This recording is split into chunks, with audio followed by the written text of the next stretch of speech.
Shalom Bapak Ibu yang dikasihi Tuhan, kita bersyukur untuk kesempatan pada hari ini kembali akan merenungkan firman Tuhan. Mari kita berdoa.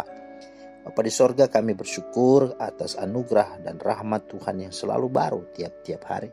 Dan itulah yang kami boleh rasakan, dan teristimewa kembali kami hendak merenungkan firman-Mu. Mohon hikmat dan pengertian Roh Kudus menuntun kami untuk bisa memahami firman-Mu dan menghidupinya dalam kehidupan kami setiap hari. Kami sambut firman-Mu dengan penuh syukur di dalam nama Tuhan Yesus. Amin. Bapak Ibu, firman Tuhan kita terambil dari surat Yakobus 1 ayat 14 dan 15. Beginilah firman Tuhan. Tetapi tiap-tiap orang dicobai oleh keinginannya sendiri karena ia diseret dan dipikat olehnya. Dan apabila keinginan itu telah dibuahi, ia melahirkan dosa. Dan apabila dosa itu sudah matang, ia melahirkan maut. Itulah firman Tuhan yang mendasari kita dalam perenungan kita pada hari ini. Nah Bapak Ibu, tema kita adalah hati-hati dengan keinginanmu. Hati-hati dengan keinginanmu. Nah, saudara, emangnya ada yang salah dengan keinginan? Bukankah hidup ini harus punya keinginan? Kalau tidak akan seperti layangan putus jadinya, terombang-ambing ditiup angin. Bayangkan kalau kita tidak punya keinginan, betapa tawar, hambar, dan lemahnya hidup ini, bukan? Kita akan luntang-lantung, tidak tentu arah, dan akan kehilangan daya dan semangat dalam menghadapi tantangan. Hidup tanpa keinginan juga bagaikan hidup tanpa visi, tanpa tujuan, dan tanpa motivasi. Dan hidup tidak akan dinamis dan maju kalau isinya hanyalah orang-orang yang tidak punya keinginan. Nah, lalu apa maksud dari tema hati-hati dengan keinginanmu? Emang ada apa? Mengapa? Dan bagaimana harusnya? Nah, Bapak Ibu yang dikasihi Tuhan, menurut Schopenhauer, filsuf asal Jerman, keinginan adalah sumber penderitaan manusia. Mengapa? Karena keinginan itu tidak terbatas. Sementara pemenuhan atas keinginan atau kemampuan kita untuk memenuhi keinginan tersebut, itulah sangat terbatas. Contoh, seseorang boleh saja berkeinginan banyak hal. Ingin punya mobil mewah, punya rumah mewah, punya hotel mewah, punya tanah yang banyak gitu ya, punya deposito yang banyak. Ya, namanya saja ingin kan, ya nggak apa-apa. Ya, itu tidak akan pernah dibatasi juga kan, namanya keinginan. Punya jabatan tinggi, ingin traveling ke Eropa, ke Holy Land berkali-kali, nggak apa-apa. Namanya saja keinginan. Tetapi kemampuan untuk memenuhi semua itulah yang terbatas. Dan ketika semua itu tidak dapat terpenuhi, maka disitulah sumber penderitaannya. Disitulah sebab musabab asal muasalnya kesulitan, masalah, penderitaan. Dan memang benar, tidak jarang kita dibuatnya susah atau membuat susah orang lain. Hanya karena keinginan kita tidak terpenuhi. Ya, contoh seorang anak ingin beli motor karena dia lihat teman-temannya sudah punya motor. Tapi karena usianya belum, dia juga badannya belum layak begitu ya. Tapi dia memaksa. Tapi orang tuanya tidak membelikannya. Akhirnya apa? Ya udah, dia akhirnya ngerampok motor orang lain. Nah begitu ketahuan dia yang rampok, ya dipukulin kan oleh massa. Nah itulah penderitaannya kan. Karena dia tidak bisa menahan keinginannya. Belum lagi bicara tentang ada orang yang ingin badannya mau tinggi sehingga beli produk, korban produk gitu ya. Tapi ya nggak tinggi-tinggi, tapi udah banyak uang habis untuk itu ya. Nah ini contoh-contoh yang sangat praktis sebenarnya ya. Nah ya biasa juga ya kalau kita lihat ya, sebuah keinginan terpenuhi, ya segera pula kebutuhan baru timbul ya. Biasanya ada fashionnya, ada rambut model begini ya, tapi muncul lagi rambut yang model yang baru. Akhirnya yang lama itu sudah tidak lagi mau dipakai. Belum lagi baju, fashion baju kan. Belum lagi bicara handphone dan seterusnya. Jadi tidak akan pernah puas gitu ya. Kemudian juga contoh, ada gara-gara keinginan orang tua yang punya keinginan supaya anaknya terkenal jadi artis top. Akhirnya anaknya pun dikorbankan, dijual ya.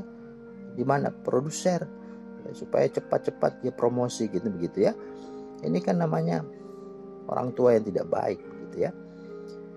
Nah, saudara, bisa juga ya kalau keinginan itu sudah mengikat dan memikat hati, maka kalau tidak tercapai bisa membuatnya sangat putus asa, bisa kecewa yang mendalam, akhirnya bisa sampai kepada kriminalitas. Dia bunuh diri, ya, bisa juga mabuk-mabukan, bahkan bisa larinya ke obat-obatan, narkoba, bisa seks bebas dan lain sebagainya.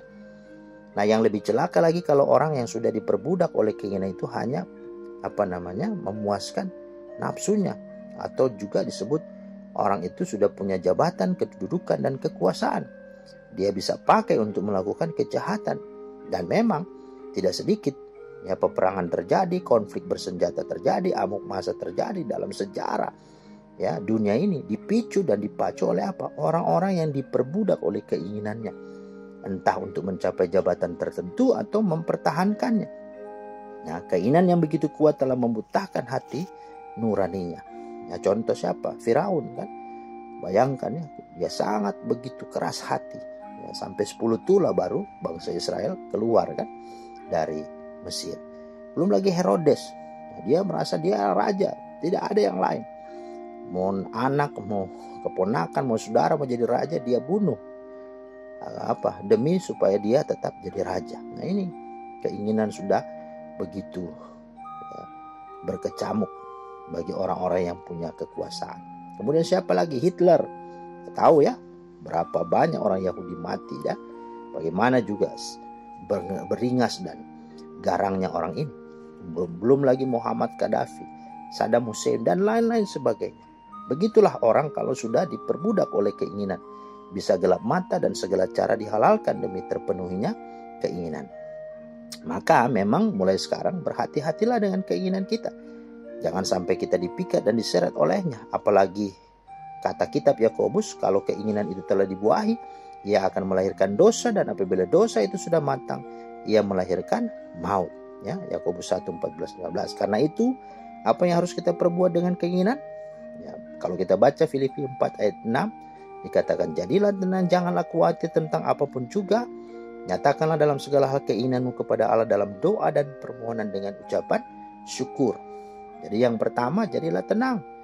Ya, janganlah khawatir tentang apapun juga. Itu yang harus menjadi sikap kita.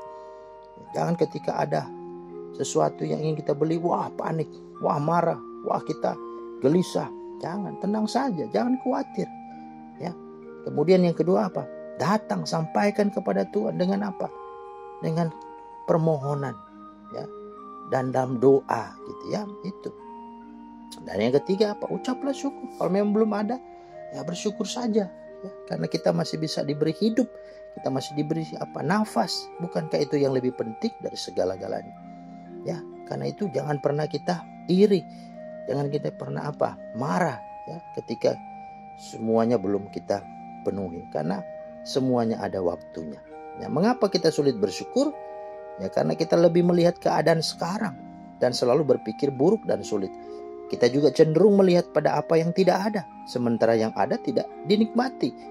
Dan cenderung kita sering mengandalkan perhitungan akal kita. Kita lupa bahwa kuasa Allah melampaui segala yang dapat kita pikirkan. Ya, bahkan dia lebih jauh banyak berbuat dari apa yang kita doakan. Karena itu, hati-hatilah dengan keinginanmu. Keinginanmu bisa membuat engkau memuliakan Tuhan, tapi keinginan bisa juga membuat engkau mempermalukan Tuhan, bahkan menghancurkan hidupmu. Karena itu hati-hatilah. Hendaklah engkau dipimpin oleh Roh Kudus sehingga keinginanmu betul-betul dalam kebenarannya. Tuhan kiranya menolong kita. Amin.